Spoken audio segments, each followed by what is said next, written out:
Good afternoon everyone, मैं चित्रांश श्रीवास्तव आप सभी का स्वागत करता हूं आपके अपने यूट्यूब चैनल एमपीडिया में। और हमारी करंट अफेयर्स की सीरीज चल रही है जिसके अंदर हम आज डिस्कस करने वाले हैं 1 दिसंबर से लेकर 5 दिसंबर के बीच का करंट अफेयर्स। हम देखेंगे कि इस पूरे 5 दिनों के अंदर क्या कुछ बड़ा घटा है देश के अंदर, विदेश के अंदर, इस स्टेट के अंदर, जो कि एग्जाम पॉइंट ऑफ व्यू से क्या रखता है, इंपॉर्टेंस रखता है।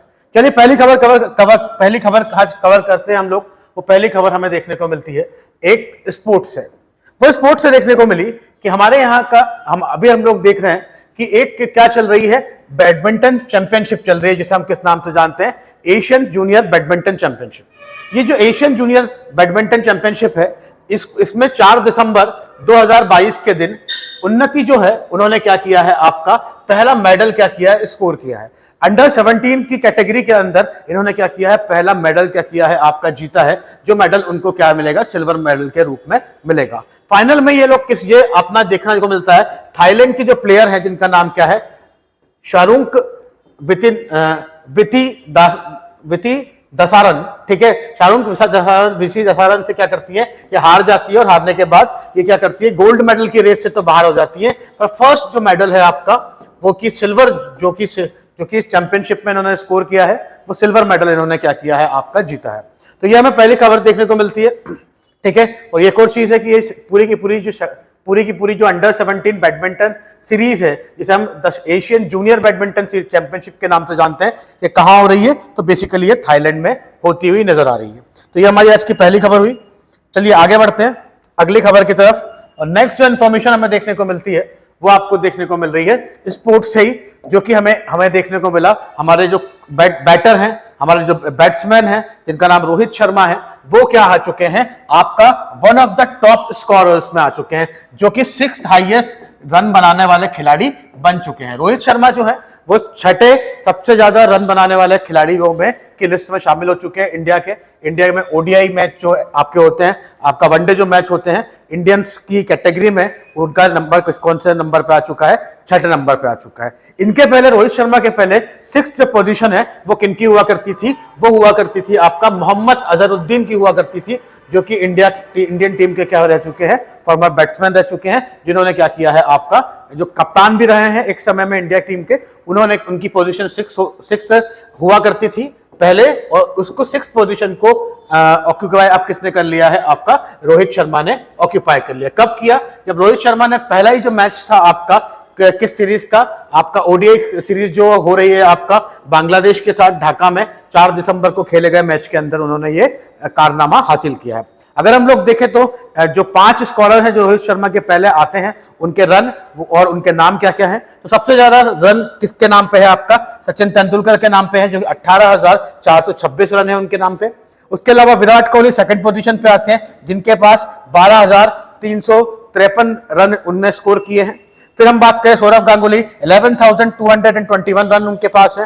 राहुल द्रविड़ 10,768, और उसके बाद एमएस धोनी का स्थान आता है, जिन्होंने 10,599 रन क्या किए हैं, ओडीआई में स्कोर किए हैं। तो ये हमें खबर मिली, रोहित शर्मा से देखने को मिली, ठीक है। देखते हैं इसके आगे बढ़ते हैं, नेक्स्ट खबर की तरफ चलते हैं आगे। पहले तो अगली खबर की तरफ बढ़ते हैं, और अगली खबर हमें कहां से देखने को मिलती है, तो वो हमें खबर देखने को मिलती है आपका कहां से, 4 दिसंबर को। 4 दिसंबर के दिन हम लोगों ने एक डे सेलिब्रेट किया जिसे हम किस नाम से जानते हैं, इंडियन नेवी डे के नाम से जानते हैं। इंडियन नेवी डे हम लोगों ने सेलिब्रेट किया, हम जिसे हर साल कब करते हैं, 4 दिसंबर के दिन सेलिब्रेट करते हैं। उसको रिसेंट में हम लोगों ने क्या किया, सेलिब्रेट किया है। अब सीधी बात क्वेश्चन दिमाग में आता है कि ये 4 दिसंबर जो डेट है, ठीक है, ये 4 दिसंबर जो डेट है, ये हमने कैसे डिसाइड की कि 4 दिसंबर को ही हम इंडियन नेवी डे मनाएंगे।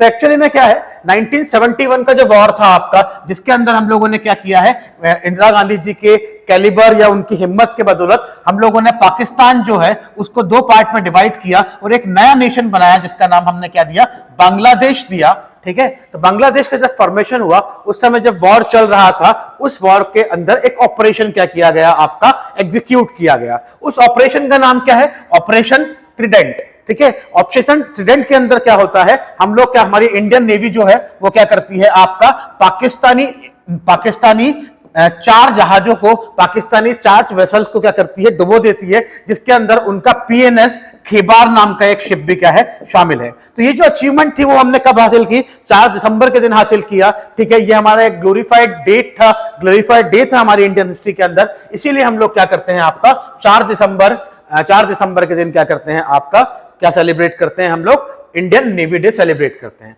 इसको ऑर्गेनाइज क्यों किया जाता है, इसको ऑर्गेनाइज किया जाता है कि इंडियन नेवी की अचीवमेंट को बचाया जाए, और इंडियन नेवी का क्या इस कंट्री को प्रोटेक्शन में रोल है वो लोगों को बताया जाए। इन सब पर्सपेक्टिव से उनके मोटिवेशन को बढ़ाने के लिए हम लोग इस पूरे डे को सेलिब्रेट करते हैं। फिर हम लोग देखते हैं, हमने रिसेंट में क्या बोला है, छत्रपति शिवाजी जो है उनको फादर ऑफ इंडियन नेवी भी बनाया है। तो ये भी एक इंपॉर्टेंट खबर है हमारे लिए, एक इंपॉर्टेंट न्यूज हो सकती है, ये हमें ध्यान में रखना है। साथ साथ में इस इंडियन नेवी का हेडक्वार्टर कहां है, तो वो न्यू दिल्ली में हमें देखने को मिलता है। चलिए, तो ये हमें खबर मिलती है कहां से, ये हमें खबर मिलती है आपका आर्म फोर्सेस से, डिफेंस से देखने को मिलती है, जिसमें हमने 4 दिसंबर के दिन क्या बनाया है, आपका इंटरनेशनल डे बनाया है, इंटरनेशनल नेवी डे बनाया है।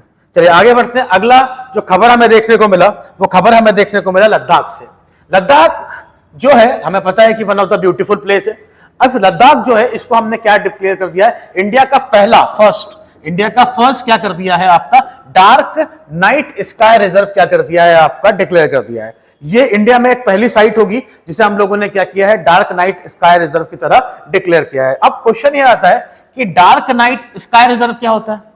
तो देख, हम लोगों ने नाम सुना है बायो रिजर्व का, ठीक है, नेशनल पार्क का। ये क्या करते हैं, बायोडाइवर्सिटी को क्या करते हैं, सहेजते हैं। उसी तरह ऐसी बहुत सारी प्लेसेस है जहां से हम क्या कर सकते हैं, आपका आसमान का, तारों का एक अच्छा सा व्यू ले सकते हैं।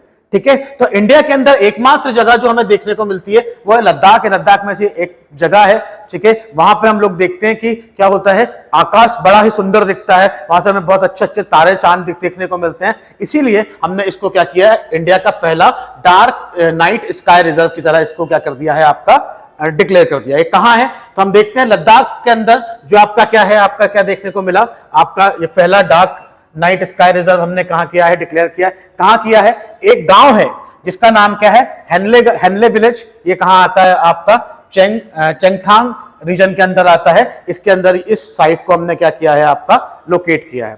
फिर हम बात करते हैं इसका कि ये सब हमें देखने को मिला, जिसके अंदर हम देखते हैं कि हम अच्छे एस्ट्रोफिजिक्स में क्या बोलते हैं, 4,500 मीटर पे हम लोग क्या कर सकते हैं, एलिवेशन से अच्छा व्यू देख सकते हैं। इसी पर्सपेक्टिव से इंडिया का पहला first dark night sky reserve इसे हम लोगों ने क्या किया है, डिक्लेयर किया है।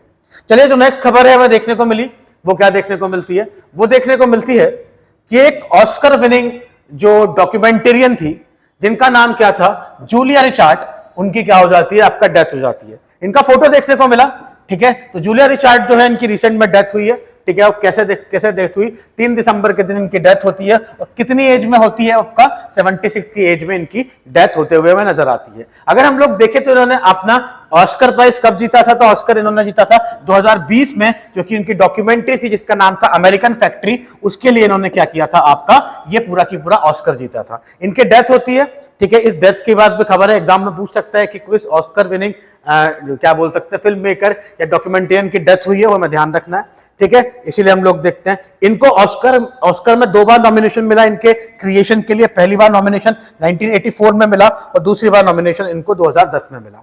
इन्होंने 28 साल क्या किया है, राइट स्टेट यूनिवर्सिटी जो है आपका, वहां पर क्या किया, फिल्म मेकर के कोर्स में पढ़ाया भी है। चलिए अगली खबर देखते हैं। अगली जो न्यूज हमें देखने को मिली, वो आपको कहां से देखने को मिली, वो देखने को मिली एक किताब से। वो किताब जिसका नाम क्या है, द चिपको मूवमेंट, जिसको किसने लिखा है, शेखर पाठक ने लिखा है। शेखर पाठक की जो किताब है जिसका नाम क्या है, द चिपको मूवमेंट है। इस किताब को क्या दिया गया है, एक प्राइज दिया गया है। वो प्राइज कौन सा है, कमला देवी चट्टोपाध्याय NIF बुक प्राइज। ये किताब ये दिया जाता है एक नॉन फिक्शन किताब को, ठीक है, जो नॉन फिक्शन किताब को दिया जाता है, ठीक है। और इसके अंदर कितनी प्राइस मनी दी जाती है, आपका 15 लाख की क्या दी जाती है, आपका प्राइस मनी दी जाती है। अगर हम इस पूरे के पूरे अवार्ड की बात करें जो कि इस किताब को मिला है, जिसका नाम क्या है, द चिपको मूवमेंट किताब, जो शेखर पाठक ने लिखी है। इस किताब की बात करें तो इस अवार्ड की बात करें, ठीक है, अवार्ड जिस किताब को मिला है, ये अवार्ड का नाम क्या है, कमला देवी चट्टोपाध्याय NIF बुक प्राइस, ये आपका बेसिकली हम लोगों ने 2018 से स्टार्ट किया है और उसके बाद से कंसेक्यूटिवली हम हर साल नॉन फिक्शन किताबों को के लिए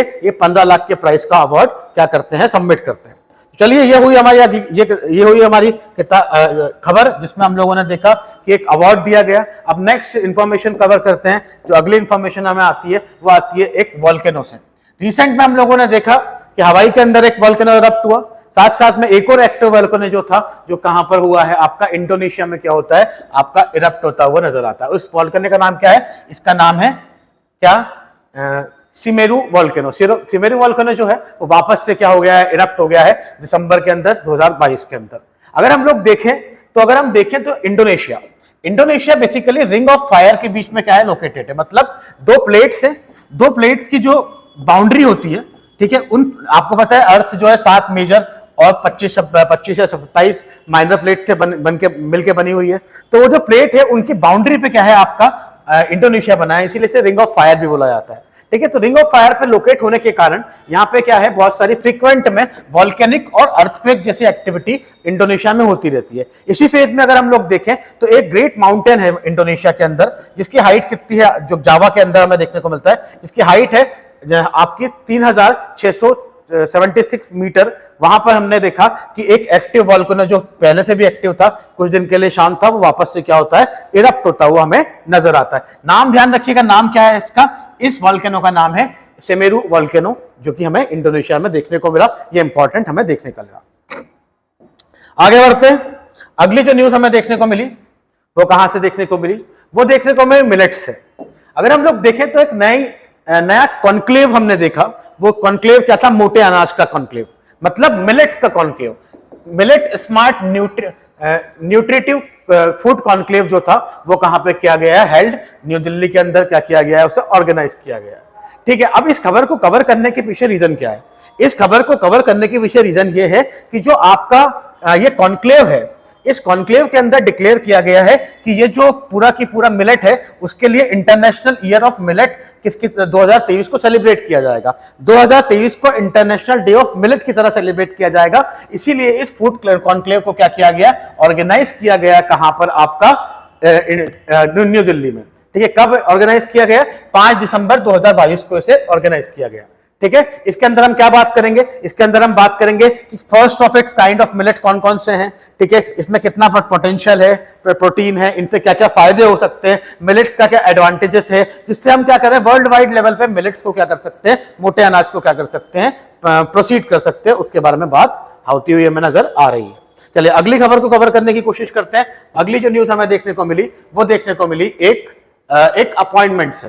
ठीक है, एक अपॉइंटमेंट जो कि हमें देखने को मिला ओबीसी कमीशन से, या फिर अगर हम देखें तो जो कमीशन है उसका नाम है national commission for backward classes. इसमें एक नया अपॉइंटमेंट हमें देखने को मिला, जिसके चेयरमैन के रूप में हम लोग देखते हैं हंसराज गंगाराम अहिर जो हैं, उनको अपॉइंट किया गया। बैकवर्ड क्लास का जो आपका क्या है, आपका कमीशन है, उसके लिए 2 दिसंबर 2022 को। तो ये अपॉइंटमेंट हमें ध्यान रखना है। बेसिकली अगर हम लोग देखें तो ये महाराष्ट्र से बिलोंग करते हैं और ये बाय प्रोफेशन क्या है, एग्रीकल्चरलिस्ट हैं, ये हमें ध्यान रखना है। साथ साथ में ये भी मेनली अगर देखा जाए तो ये यूनियन मिनिस्टर हैं। ठीक है, किसके, आपका home affairs, state for the home affair and the union minister of state for chemical and fertilizer. ठीक है, गवर्नमेंट ऑफ इंडिया के अंदर 16वीं लोकसभा के अंदर ये इस दायित्व को क्या कर रहे हैं, निर्वहित कर रहे हैं। तो ये बैकवर्ड क्लासेस से हमें खबर मिलती है कि जो national commission for the backward classes है उसके नए चेयरमैन के रूप में हंसराज गंगाराम अहिर ने क्या किया है, आपका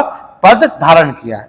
चलिए अगला खबर कवर करते हैं। अगली जो न्यूज हमें देखने को मिलती है वो देखने को मिलती है यूएन सिक्योरिटी काउंसिल से। हमने देखा था कि यूएन सिक्योरिटी काउंसिल का इंडिया क्या कर रहा है, दिसंबर में हेड कर रहा है। तो हमें देखने को मिलता है इंडिया ने अज्यूम किया है प्रेसिडेंसी यूएन सिक्योरिटी काउंसिल की फॉर दिसंबर 22 के अंदर। आपको पता है इंडिया जो है आपका एक नॉन परमानेंट मेंबर है यूनाइटेड नेशन सिक्योरिटी काउंसिल का, और उसे दिसंबर के महीने में 31 दिसंबर तक क्या करने का मौका मिला है, प्रेसिडेंसी करने का मौका मिला है। ये ठीक है, तो ये इंडिया के लिए क्या होगा, बड़ा ही गर्व का मौका है। ठीक है, ये सेकंड टाइम है जब इंडिया को ये मौका मिला है। ठीक है, आगे बढ़ते हैं। नेक्स्ट जो इंफॉर्मेशन हमें देखने को मिलती है वो कहां से देखने को मिलती है, वो देखने को मिलती है एक फेस्टिवल से। फेस्टिवल जो कि इंडिया और बांग्ला कल्चर को क्या करने वाला है, इंडिया और बांग्ला कल्चर को प्रोपोगेट करने वाला है, सेलिब्रेट करने वाला है। उस फेस्टिवल का नाम क्या है? उस फेस्टिवल का नाम है सिलहट सिलचर फेस्टिवल। सिलहट सिलचर फेस्टिवल हम लोगों ने क्या किया है? सेलिब्रेट किया है। कहां पर? पहली बार सेलिब्रेट किया है, इसलिए इंपॉर्टेंट है। सिलहट सिलचर फेस्टिवल हम लोगों ने पहली बार सेलिब्रेट किया है, जिसके अंदर हम इंडो और बांग्ला, ठीक है, इसके बीच में नए रिलेशंस को बिल्ड करने की बात करते हैं। ठीक है, ये फर्स्ट सिलहट सिलचर क्या है? फेस्टिवल है, जो हम लोग बांग्लादेश और इंडिया के बीच में सेलिब्रेट हुआ, जो कि कहां पे किया गया? असम बराक वैली के अंदर, असम में बराक वैली के अंदर इसको सेलिब्रेट किया गया है।